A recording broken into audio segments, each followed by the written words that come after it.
and thank you for listening in to CLDF Chatter. To give you a quick overview, CLDF is a national charity which supports families whose child has a childhood liver disease, and as part of the charity we have a young people's service which provides support to 11 to 24-year-olds living with a liver condition. The Young People's Service has an online group called Hive and Hive Plus on Facebook, which enables members to connect online and share experiences. I am the Young People's Digital Engagement Officer at CLDF. Today we would like to give a warm welcome to Doroti, who is Kristof's older sibling. Kristof received a liver transplant when Doroti was 6 years old. Doroti is going to share her story from the perspective of being a sibling and what life was like growing up. So Doroti, it's lovely to have you join us today. Do you want to tell us about yourself?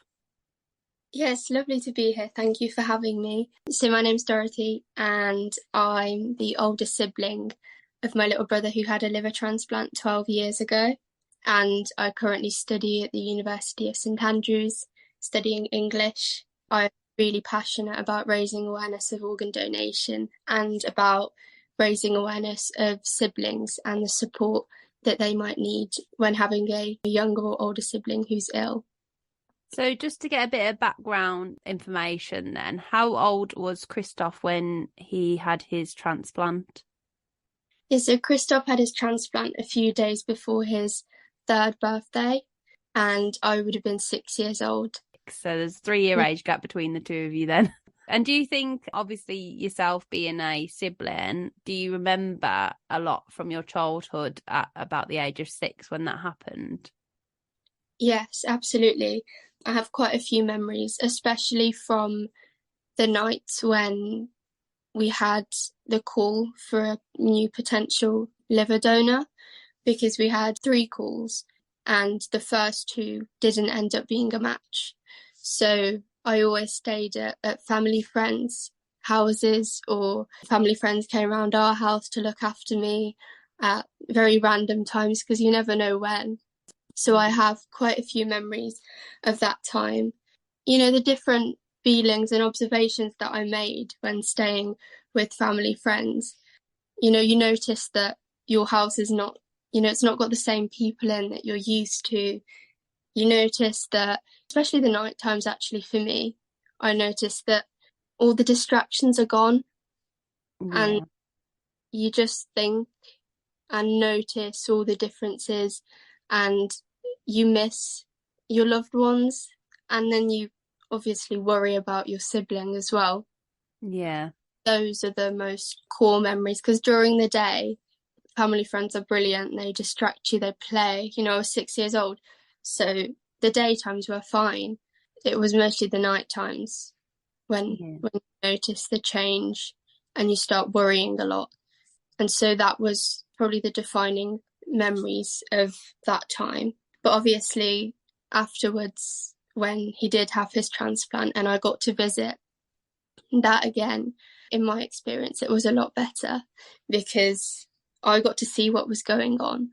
And I think the thing that we really need to talk about in terms of a sibling's experience, the fact that not knowing is sometimes a lot worse than knowing something that's going on. So my parents would often try and maybe not be fully transparent about what's going on in order to protect me and how I'm feeling, so that I don't worry as much. But that's true. The times when I worried the least in my experience was when I was by his hospital bedside and when I could see what was going on, and when, you know, even when he was in ITU and I could see, you know, all the tubes and everything.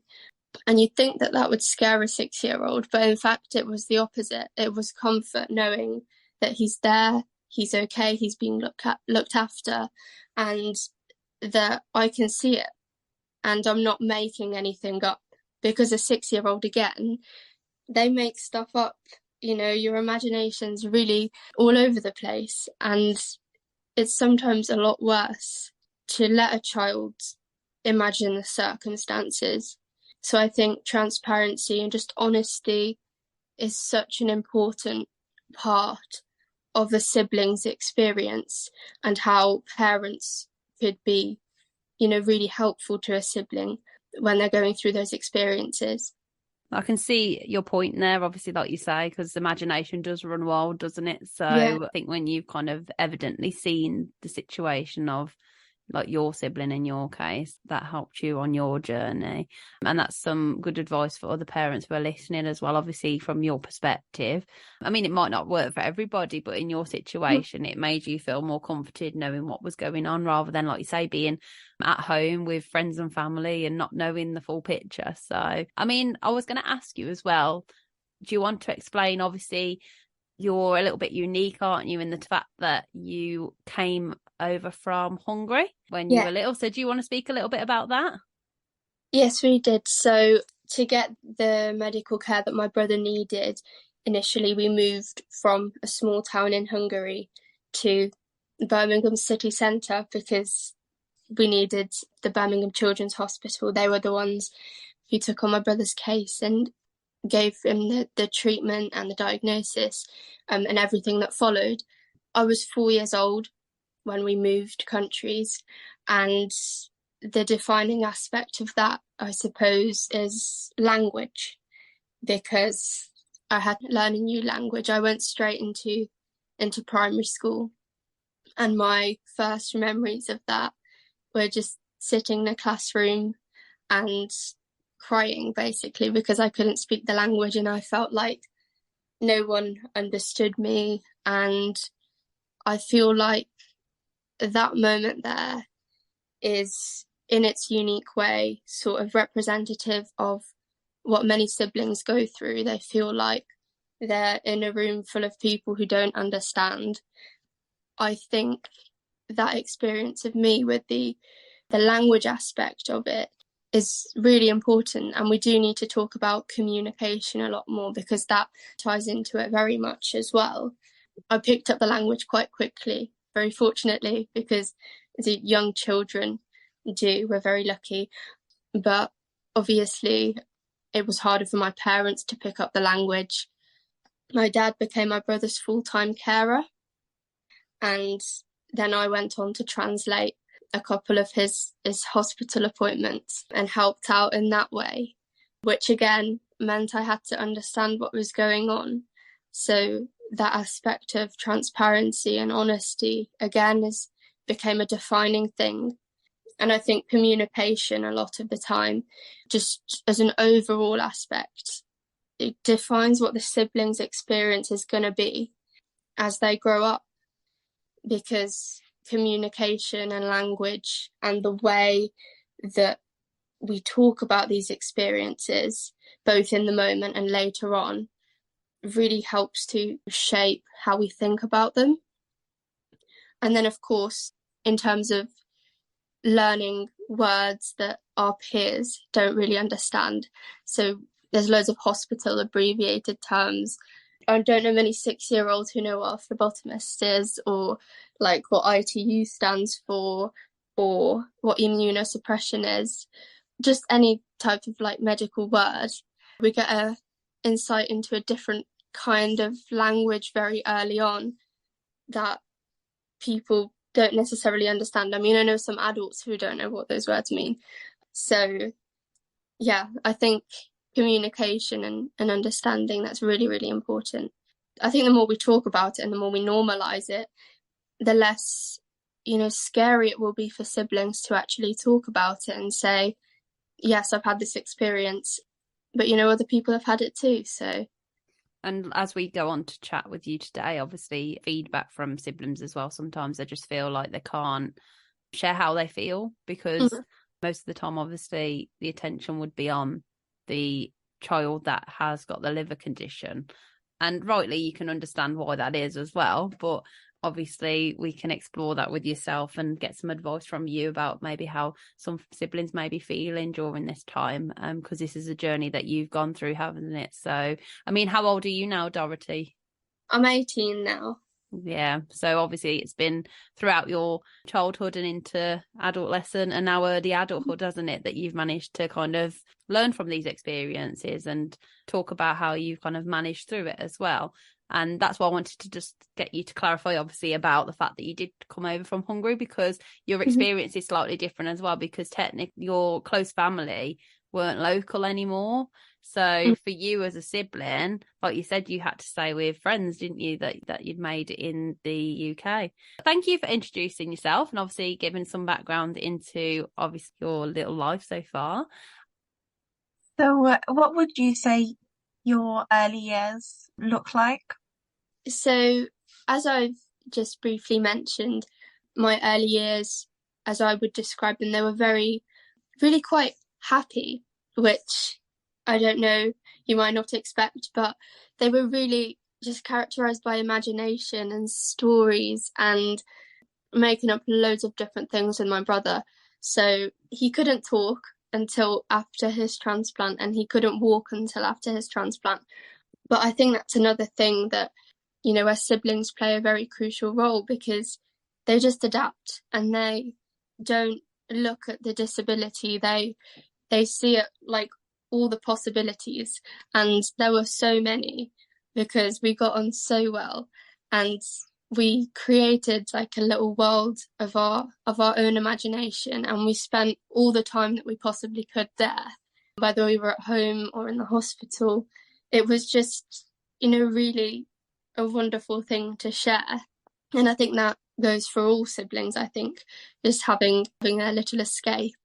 And that was very important for us, when he was going through transplant. And it's important now as well, obviously in a different way, but I think our early years were very much characterized by imagination and just creating really just wonderful things and just going on adventures of our own. And I think every sibling and every child who's ill, they need an escape, and I think it's often realized in our imagination, and I think that's a wonderful thing that we're able to give that to ourselves. So yeah, I'd say my early years were definitely characterized by just all the different stories that we made up and the things that we did, and they were really wonderful memories. It's quite nice from that angle that really your early years, because you don't see the disability, like you say, you kind of keep that normality for the child that's got the liver condition. So that was really nice of you to share that. But Dorothy, what was it like when Kristof had his transplant? I think I've briefly mentioned this already, but when he had his transplant, I took a lot of comfort from seeing what was going on and being involved in obviously his recovery. So he spent a total of almost 3 weeks in hospital, but to be honest, that's quite a short amount of time after a transplant. His recovery was fortunately very quick, and he started eating straight away, and he was just a very happy little person, and we carried on our stories. And once he was discharged, we started playing tennis together, which really helped with his coordination and learning to walk, and he really loved that. So we just carried on having fun really afterwards. And yes, as I say, with the transplant itself, we were very fortunate that it went well and that he was able to be discharged fairly soon afterwards. Do you remember what it was like when they had to explain that Kristof was going to have a transplant to you? I wouldn't say exactly that I remember a specific moment of being explained to. I think it was something that I was always aware of, something that we as a family knew that was going to come at some point. Because he obviously lived with the liver disease for almost 3 years before he did end up having a transplant. I definitely understood what it was. I think play therapists are quite a key role in that, just explaining in a way that isn't scary, and in a way that both siblings and the patients understand. And as I say, I don't have a core memory of being explained to, but I think I've always had that awareness of what was going on. And that, again, awareness is a comfort, I think, at least in my case. And when that time came, what happened to you as a sibling? What was your journey like when Kristof was obviously in surgery and recovering? What was your daily life like at that point? Yeah, so at that point, on the night when we got the third call for a donor, which ended up being the one where he actually had his transplant, we had a family friend who came over to stay at our house. So I spent the day and the night and the next morning with her, and she looked after me very well. My daily life was, well, we played games during the day, and then at night that was when I was sort of lying awake and thinking about it. Because as I said, there were no distractions then, and it's just the time when you worry. I feel like we all sort of worry at night time. I don't know if it's just me, but just in general, when the whole world seems to have stopped and you just have time to think. And that was the same case for me. As I mentioned in the blog, I think all 6-year-olds are scared of the dark, and I was just one of them, and just really realised in that moment. That was the first couple of days after the transplant. And then after that, I don't think I went to school for a couple of weeks. I think I stayed with my parents at the Ronald McDonald House next to the Birmingham Children's Hospital, which we're obviously very grateful for because it allowed us to be together as a family in those moments. Not having to go back home and travel everywhere. We were able to be together and within walking distance of the hospital. So those next few days after the transplant and the next couple of weeks after the transplant were very much visiting my brother and then going back to the house with one of my parents in the evening, which I suppose they were good memories as well. I don't have any particularly bad memories from that time. It was all very clear what was going on, and again I took comfort from that. That's quite nice that you managed to get, like you say, a space in the Ronald McDonald House, because it meant that you, like you say, as a sibling, you were then with your family, and that made it more accessible for you to kind of have that time with your parents, and obviously, like you said, spend some time with your brother. So that worked out well by the sounds of it for you. Obviously it did result in you, like you say, coming out of school for a little while. What was available at the hospital for you as a sibling then during that time? From my experience, I don't remember any particular play worker coming around or anything like that. I just remember the activities that were happening around on the ward. So the colouring books, and there were always colouring sheets and pieces of paper and little books, and the playroom that was full of games and so there were loads of board games. They always had some sort of piece missing, but it was fine. You had to make do, and it was fun. So it was a lot of board games and a lot of colouring. I did like little drawings for all the families that were on the ward with my brother. I need to take them around and give them out. So yeah, that was really nice. Last year, we met one of the families who stayed on the ward with my brother at the same time, and their parents still have the little drawing that I made them, which is really, really sweet. It means a lot. It sounds like you made the most of it, like you said, and got creative in the process, which obviously part of you and has been for a while, by the sounds of it. Now I've been wanting to write, like you say. So what would you say the process looked like from transitioning to the warm, comforting time, spending that with your family, not going to school for a couple of weeks, and then having to transition back to school? What did that sort of look like for you? Yeah, so I was at primary school then. So from my experience, I don't think I found it too big of a change. We were used to having the half terms anyway. So I think that was okay. And I felt okay about that. We lived quite close to the school as well, which helped. So my dad would walk us to school and my brother would be there on the way. So yeah, that was quite nice. And so no particular bad memories from returning to school. Primary school was quite nice. And we were both very much into sports. So I suppose that was an escape as well. It sounds like you say you kind of adapted to each situation as you faced it. So, it's quite good that you did have such a positive attitude, and you seem to embrace every opportunity that, came towards you and your family. So, Dorothy, I just want to explore with you. Obviously, there's lots of positive memories that you've shared with us, and it's nice to hear, obviously, that you managed to get some really nice quality time with your brother by the sounds of it as well. And even though, yes, like you said, you were out of school, that gave you that time to be with your family when it was needed. And, you easily sounded like you settled back into school as well. But what do you think your biggest challenge was when your brother was unwell, or, like you say, awaiting the transplant process? During the transplant, what would be the biggest challenge that you kind of think as a sibling that's something you've reflected on? Yeah, so as a sibling, I think the biggest challenge at that time and throughout my life has been hiding emotions. So you learn very quickly that your sibling has a life-threatening illness, and you see that as, you almost put that as the baseline of what a problem is. And then anything that you have obviously ends up falling very below that baseline that you've set. So you end up concealing any worries that you might be feeling.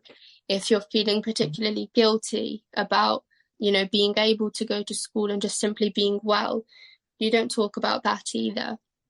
Maybe if you're having a rough time at school or being bullied, you don't talk about that either. Everything just piles up, and you sort of, you learn to be a little bit more independent in terms of your emotions, and you try and deal with things yourself. That isn't always a good thing, but I think that's what, happened right from the start. Because when you have something so big to compare your worries to, it's almost, it shouldn't be natural, but it sort of does become natural to belittle what you're feeling, because it sort of never lives up to the extremity of the other situation. So, and you also don't want to worry your parents. I think that was the biggest challenge, and that remained a challenge sort of throughout my life up until the past couple of years, where I've, really been able to reflect and feel okay with it. I was going to say, that is, like I said before, obviously when we were talking at the start, wasn't it? The big feeling is, like I say, you almost feel like you can't share your feelings, or like you don't want to worry your parents. It's all those things that go through a child's mind. I mean, at the time when maybe you were feeling overwhelmed or worried, how did you manage that feeling if you felt like you couldn't share that with your direct family at the time? Yeah, so as we've already spoken about, I love stories and I love storytelling, and I think I'm quite creative. So I was very lucky in the sense that I always felt I had that as an outlet. So whether I was reading or whether I was drawing or writing, I used to make little books, just fold little pieces of paper in half and have them as my little book and write little stories inside them. I feel like that was very much part of my outlet. And just, creativity is such an important thing, and it might not be the thing for everyone. So sport might be something that people feel is their outlet. I know siblings who've become very good at sports because they just commit to it. That's their outlet, and they really get comfort from that. But it can be literally anything. So I think we should be encouraging siblings to find that thing that they feel can help them in a moment when maybe they're the only person who can help themselves, because there will be moments like that. So alongside encouraging siblings to talk and better communication amongst families, I think we also need to focus on having that outlet and that expression, because siblings have so much to express and so many great things to contribute to whatever, form of expression that they choose. So, we should support that, and we should guide them to finding what that thing is, because you'll find that they thrive when they find it. And they'll have good memories, and it won't just all be bad. Yeah, that's it, isn't it? Like you say, you obviously knew the importance of the transplant and why that was needed, and obviously why a lot of attention was needed to, like you say, make your brother get better.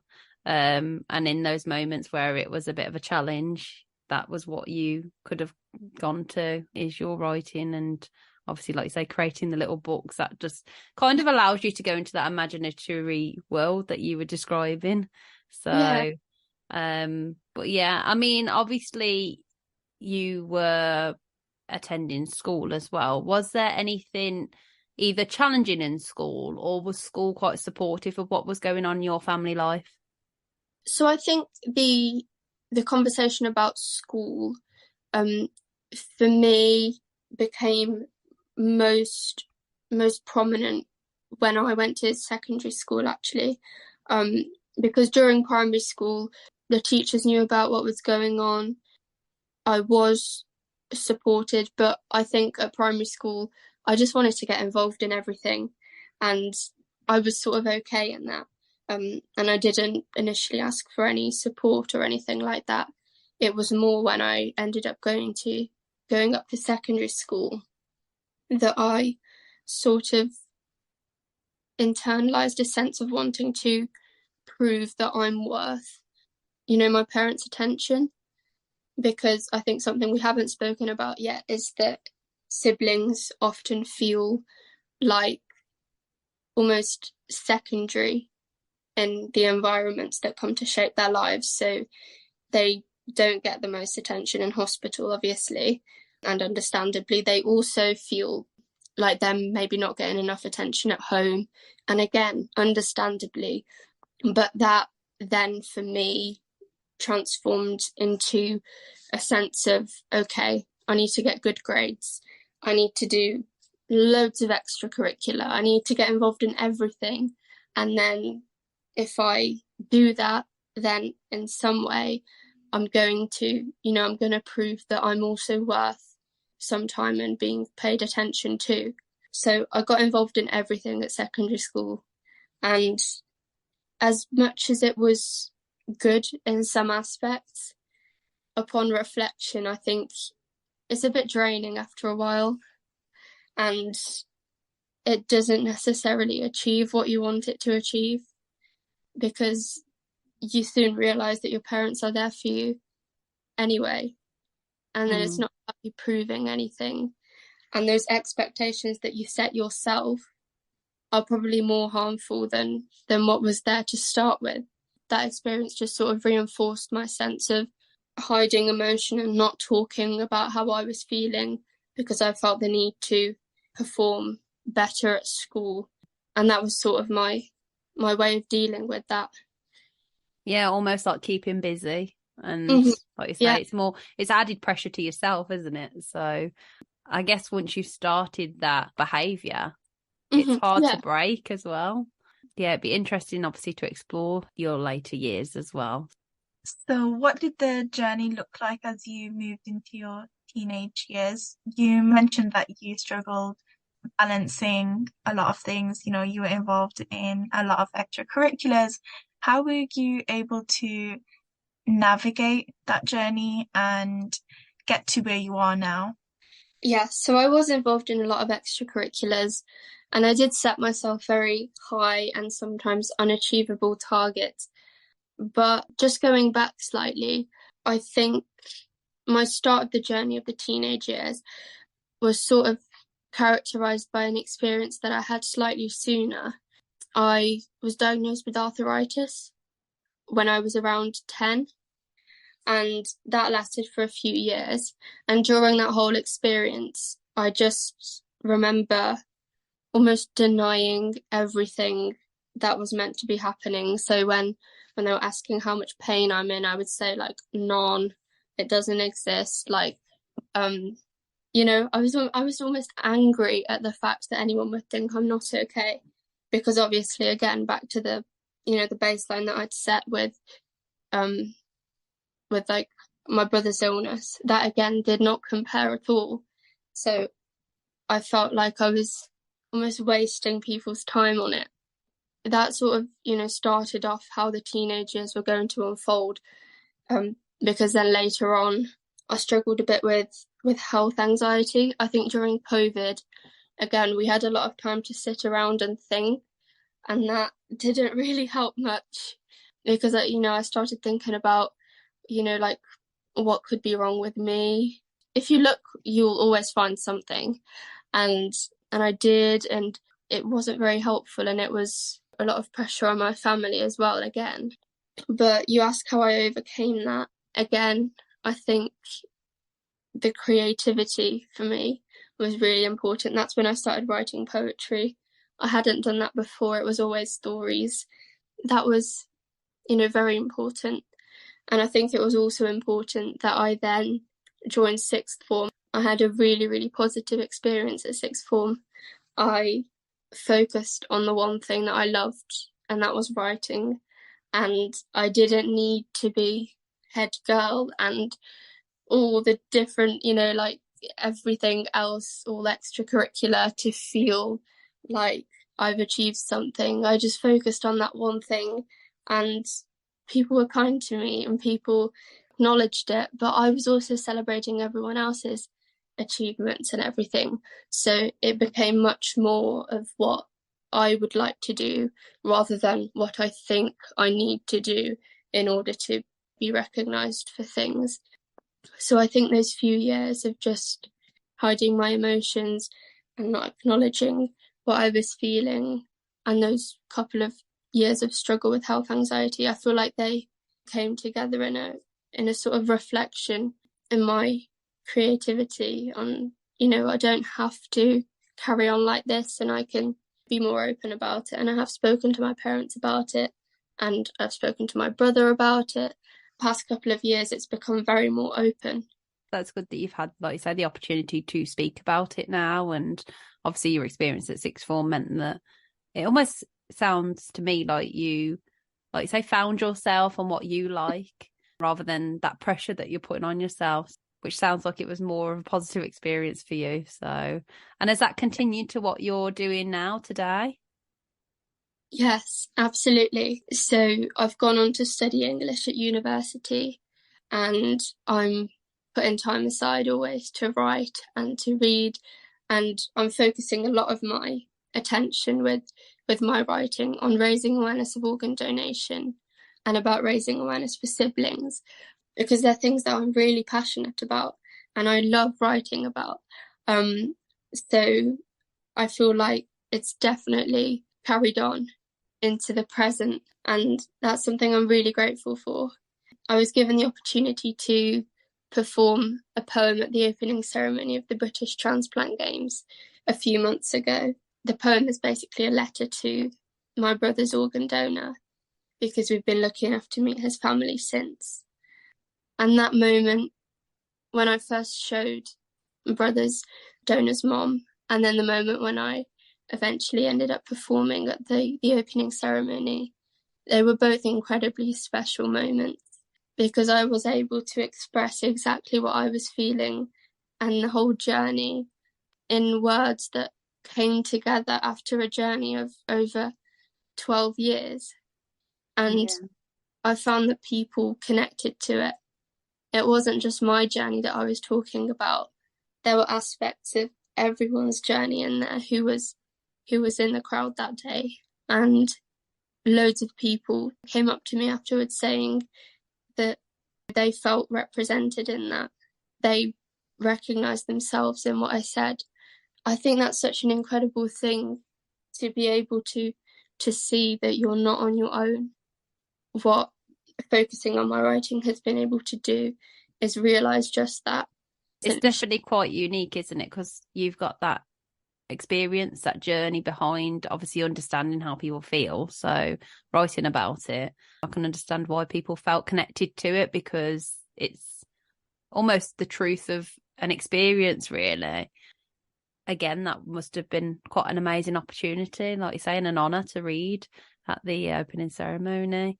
What was it like sharing that experience of like what you'd written with your brother's organ donor family? Yeah, so I think I was very cautious and slightly nervous initially, because it's very much their journey as well as ours. And I suppose once I did end up sharing, just having my brother's day and his mum, had read it and said that she actually really likes it and that she's happy and proud that I wrote it. That was a feeling that I can't really put into words, because the first person that I wanted to hear the poem, and I wouldn't have shared it beyond anyone else if she would have said, she doesn't feel comfortable with that. And that would have been equally fine. But, the fact that she did, and having her support, just means so much more than I can really express. And I'm really lost for words, but I can't really express that. And it's just such a special thing to get to share. Well, we will attach the link to your poem so people can have a listen and see obviously more about what was in that poem as part of the description. So if you check that out, it will be there, and you can have a little listen to Doroti's poem. You've done quite a lot, really, haven't you, as a sibling? Like you say, you've gone through the natural journey of what a sibling would go through, but you've also turned it into something quite unique and positive. Like, you are quite creative, so you've managed to put that into, like you say, writing, and almost specialising in that area within your writing, which, like you say, touches many people's hearts, because there's many people out there that really do relate to your journey, the family's journey, like the donor family's journey.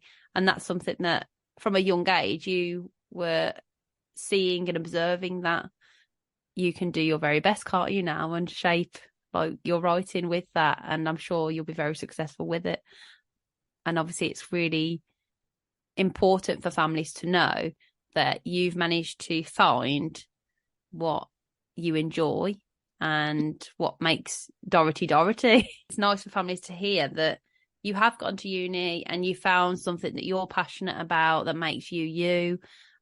Your writing still incorporates, like you say, organ donation, but that's something that you as a person, you're passionate about, because you've seen, how important that is to receive that organ, and obviously what that's done for your family and for your brother, of course. So any more writing that you do, I'm sure families would love to hear it. And I know that you have, like you say, you've helped write a blog, haven't you, with CLDF? So again, that'll be another piece of writing that families can have a look into and have a read. So we've explored, your journey from childhood to where you are now. What would you say your most proudest moment is, or your proudest memory? Oh, that's a really wonderful question. I think my proudest both moment and memory just has to be just the present moment, and the relationship that I have with my brother right now. He's my best friend, and he's doing so much as well. He works so hard, the kindest person I know. I think the fact that through everything that we've been through and through growing up, we've managed to, stay best friends and just have our friendship grow even stronger as we've got older. I think I've got to be most proud of that. And I think that's really just so special. And I'm very grateful, to have him as my sibling, and I would not change him for the world. So that's got to be the proudest thing. That's lovely, isn't it? Like you say, it's been a bit of a unique journey, like from a standard child who, like you say, goes to school, goes home. Like, obviously your journey was a little bit different for childhood. So I think it does make your relationship stronger with your sibling. I don't know if you agree, Doroti, but I think a lot of families who do have a child with a liver condition and have to, like you say, bring the siblings to the hospital, have time off school, like spend that time as a family, it does help with building that positive relationship, which is nice, because obviously, like, you're both young adults now, even to this day. You've shared that many experiences. I think that it's proper connected you. That's lovely that you shared that. So do you think your brother's experience has shaped who you are today? Yes, absolutely.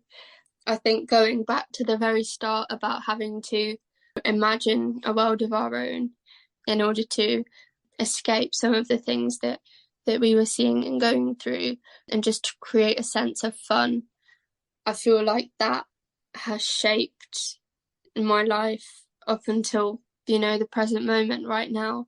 It's shaped my aspirations for the future. It's shaped how I see the world and how I try and treat people. I think siblings tend to have a lot more empathy quite early on.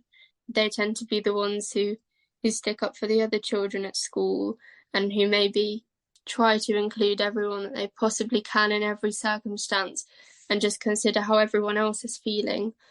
They've seen at home, some of the struggles that their sibling faces, and they just really want to make sure that the world is one that will include them.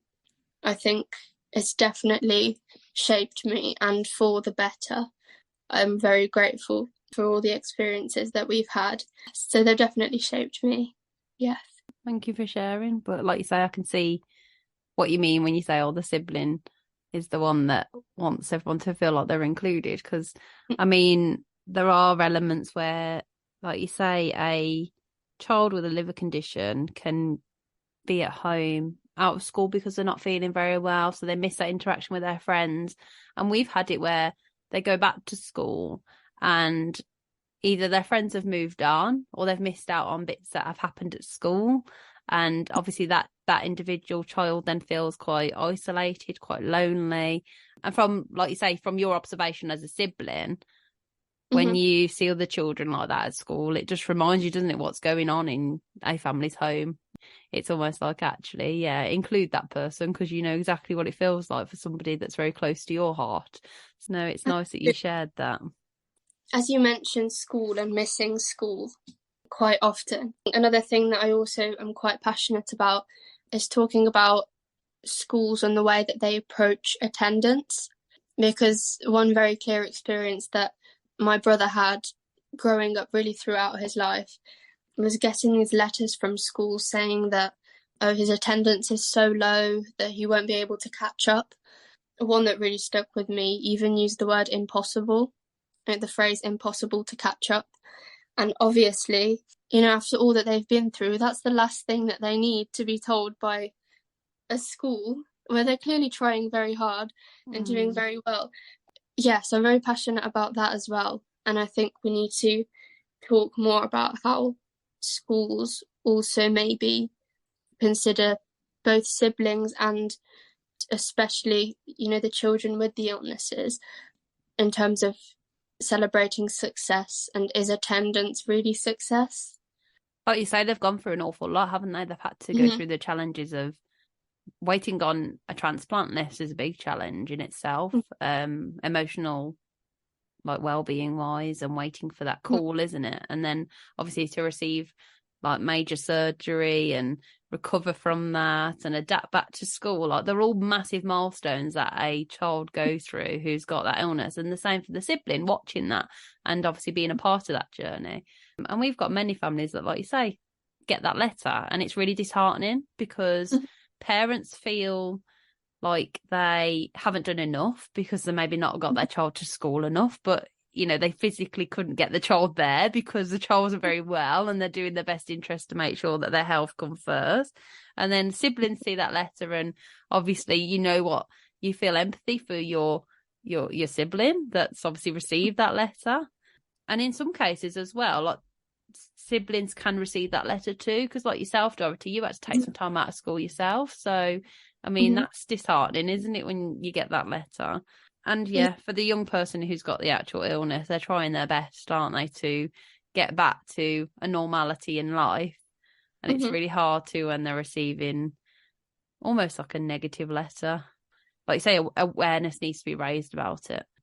It's something that comes into discussion a lot, and we get a lot of phone calls about it, just generally on the basis that the school system is a one-size-fits-all approach.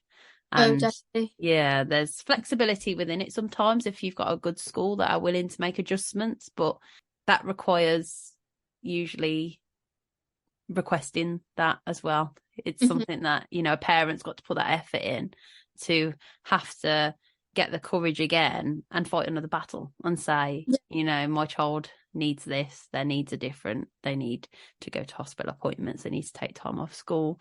So it's finding that flexibility within a school to help, isn't it? But it doesn't help when you get those letters. They're quite heartbreaking. It's a very difficult topic when it comes to school. So it's great that you're on board to also help, like you say, raise awareness. And that's something that CLDF try and do as well. We do get quite a few phone calls just in general about schools. So it's another thing that we will continue to support. But yeah, it's great to hear, obviously, like you say, your perspective on that. And you remember that as a child, like getting those letters from the school. So you mentioned that recently you had expressed your journey and your experiences, your feelings with not only your sibling, but also your parents. What did that look like? How was your relationship with your parents? How is it now? And how did you navigate that and get to the place where you are now? Were they supportive? Yeah, so I'm very fortunate in the sense that both of my parents, they've always been aware and tried to support me as well. And they've always tried to, as much as they could, treat us no differently for being the sibling or being the child with the illness. We've always tried to be treated equally and given equal amount of attention wherever possible. So my parents have been amazing in that sense. And now more recently that I've been able to open up about my feelings, especially in my writing, I think they obviously read the blogs that I write and they read the poems that I write. There's no escaping it, really. It's sort of almost like a vessel for just opening up, because I feel like sometimes saying it directly is a lot harder than to write it down, feel comfortable with it, and then show it. And then that can open the conversations. So for me, my writing has also been not only opening conversations publicly, but opening conversations privately between my family and how things have personally affected us. So yeah, my parents are incredibly supportive. They celebrate my achievements just as much as they celebrate my brothers, and we all celebrate each other. And yeah, it's really, really wonderful. So following on from that, what advice would you give to siblings who may be in a similar situation than you? So siblings in a similar situation, first of all, don't feel like whatever you're feeling is wrong. Whatever you're feeling is completely right and valid. And talk about it. But if you feel like you can't talk about it, express it in a different way. Write, draw, play music, listen to music, try and get involved in a sport, talk to a friend. You know, there are so many different ways to express what you're feeling, and they don't have to be the direct and scary conversation that we imagine of, you know, maybe going up to your parents and saying that, oh, I feel all of these things that I can't really put into words and express. It doesn't have to be like that. It can very much be one little thing at a time. And, you know, straight away, maybe don't let it build up. So once you feel something, let it free and express it straight away. And I hope that we'll be working, you know, with CLDF to try and guide that expression, because it can, you know, similarly to the conversation, feel like, you know, you're not sure what direction that's going to go in yet. But I feel like if we can help with that, the expression should come a lot more naturally, and the conversation can therefore come much more naturally as well. So yeah, for siblings, my most important advice would be to let yourself feel what you're feeling, and know that no matter how it feels in terms of, you know, the balance between your parents' attention to you and your sibling, you're not you're not forgotten. There are so many other siblings going through a similar experience, and your voice matters. So however you choose to then use it, it's going to be valued. And, you never know, it might help someone else as well. So, yeah, definitely that. Well, that's some really good advice. And it's nice, like you say, for siblings to hear that from yourself, who obviously, as a sibling, has lived these experiences. We get a lot of phone calls from parents about the child who feels left out and unable to see the family for a while, because obviously, like you say, the parents and the child with the liver disease would be in the hospital. What advice would you give to parents about how to manage the feelings or the emotions that the sibling may be going through? Obviously, like you say, being left out or at night in the dark, having these thoughts and feelings. What advice would you give to parents about almost feeling guilty of leaving the sibling out? What would your advice be? That's definitely an experience that my parents will very much relate to. I think there's no better thing really that you can do in that circumstance than to be open about it. So tell your child what's going to be happening. Tell them why you're away. Be honest about how long it's going to be for. There's not much worse than you telling them it's going to be one day when it's 1 week. Let them know how long it's going to be for. And if you don't know how long it's going to be for, tell them that. Be honest. Because if they see that honesty from you, they are so much more likely to give that honesty back about their feelings. You could even tell them that you understand or gather that they might be feeling a certain way and reassure them that it's okay. Maybe help or guide them into a certain direction of expressing their emotions. Something as simple as like a colouring book before you go away. It can be so helpful. I love colouring books. I mean, I loved them when I was younger. Being honest, like you say, if a child's expecting, when you've said, oh, it'll be a day that we're away and it ends up being a week, like that's quite challenging for that child to manage that emotion by themselves, isn't it? When it's like, oh, well, when are they coming back?